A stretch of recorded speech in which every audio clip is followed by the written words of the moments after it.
everyone, and welcome back to Offstage Talks. I'm your host, Sandro Javashvili, and today we're here with a boundary-pushing creative whose work fluidly unites culture, technology, art, and innovation.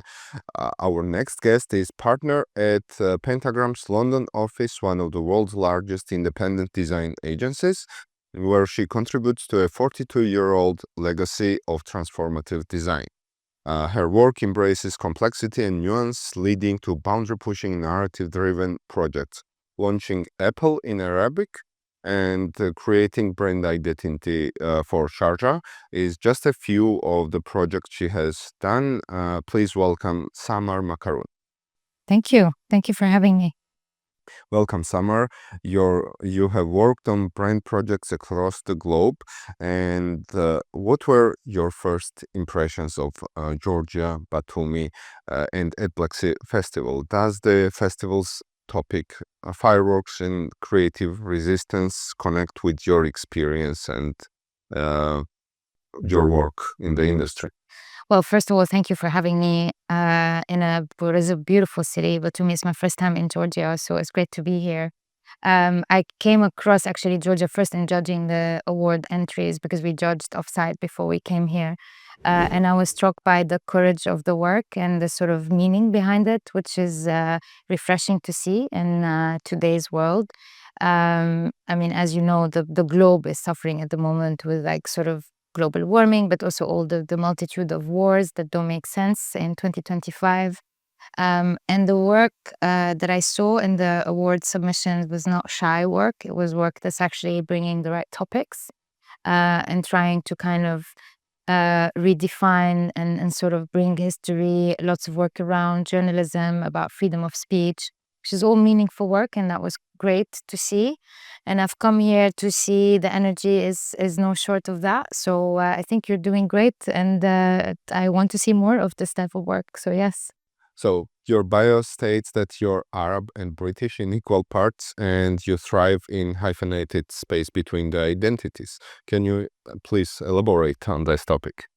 Now that you read my biography back to me, I'm kind of thinking about how I can say equal measures being two identities. I suppose like the thinking is I've spent enough time in the Arab world, as much time in London, so that perhaps if we're looking at a form of measure, perhaps that's enough of a measure to describe, perhaps feeling that parts of the series and the values and the ways of being come from these two places, and this sort of that develops an ability as a designer to sort of travel between those places. And I guess the way it kind of lends itself to my work is to think from two perspectives, not just from one, and to be able to easily decode visual modes of communication from a perspective that is perhaps from the global south versus perspective that's more centralized and more Western. And at the beginning, perhaps it took a while to sort of in my life in London to sort of start to understand the humor, start to kind of perceive the differences in the way people exist and live, what they value and what they don't. And that is highly connected to language, to the stories we tell about ourselves, and to the identities that we sort of celebrate around us. So this is really where this kind of biography is coming from, in the sense that, I'm sensitive to both. I don't necessarily judge one or the other. I actually like the act of traveling and the ability to think with two brains almost. And scripturally, Arabic is right to left, Latin is left to right. So when you come to design, you have to kind of make both these languages meet in the middle, or perhaps take something from here, take something from there, and sort of play with that ability to decode two worlds. And I've made it sort of my method in work. I call it co-creation, and I apply it in every stage of design. And you are also a partner at Pentagram, which is one of the world's largest independent design studios, right? How do you define transformative design, which has been the pinnacle of, I think, Pentagram's idea, right? So I guess like the strength of Pentagram is this business model. It's set up by 5 partners in London 53 years ago now. So it's way before I was born. And the beauty of the model is that it's based on difference and collaboration, and it's kind of like a sort of system where older partners, they serve a tenure, they retire, new partners come in, they cross-fertilize the group, they bring in new ideas, and it keeps us all on our toes because we're all kind of learning from each other. Sort of we share work twice a year in our partners meeting, and that keeps us almost ambitious. We never get complacent in the work. We're always looking for what's new, what's innovative. There's lots of conversations around design within the group. At the moment, we're 24 partners globally, so that's kind of 24 creative directors. So unlike any other agency where you have one or two creative directors, we have 24 of the world's top talent, and that sort of like that method makes Pentagram churn out work that is actually very different, but also very wide in terms of sector. And that's why perhaps we've been around for so long, I think, because in the DNA of the company, in the business plan, the idea of difference, of kind of taking on new ideas, is sort of built into the sort of ecosystem of Oh, the okay. company. And you have led some of the powerful narrative-driven projects.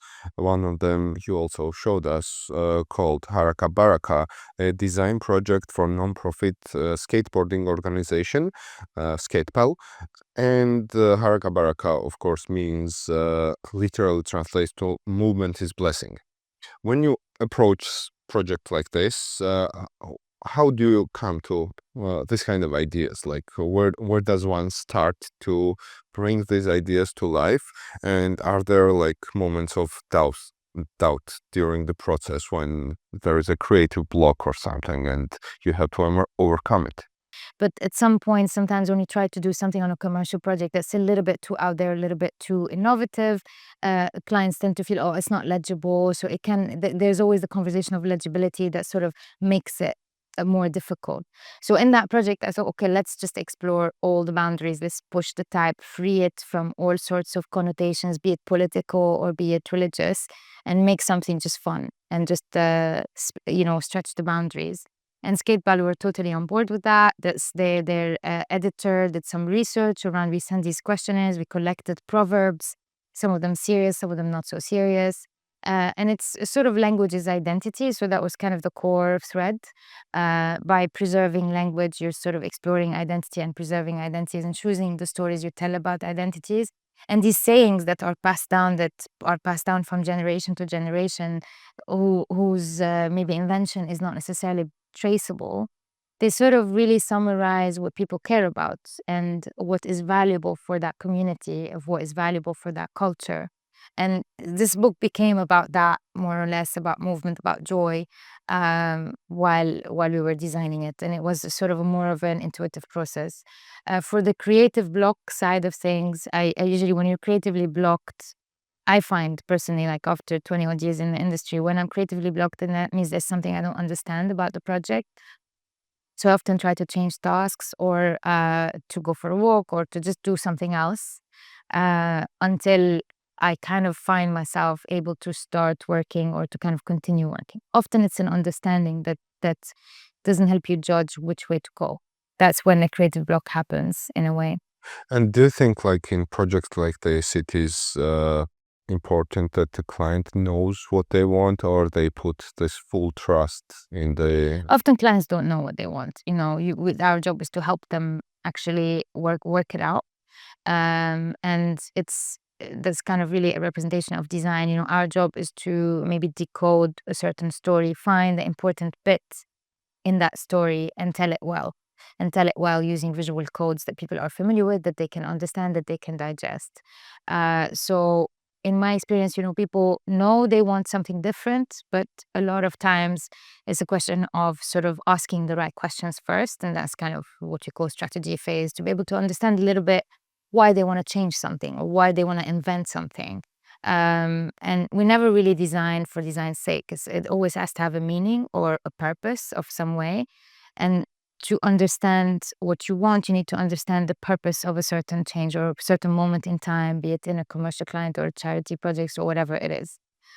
So once you kind of get an idea or a more precise idea of that moment, then it becomes easier to design from there on, as opposed to just kind of do anything you want to do.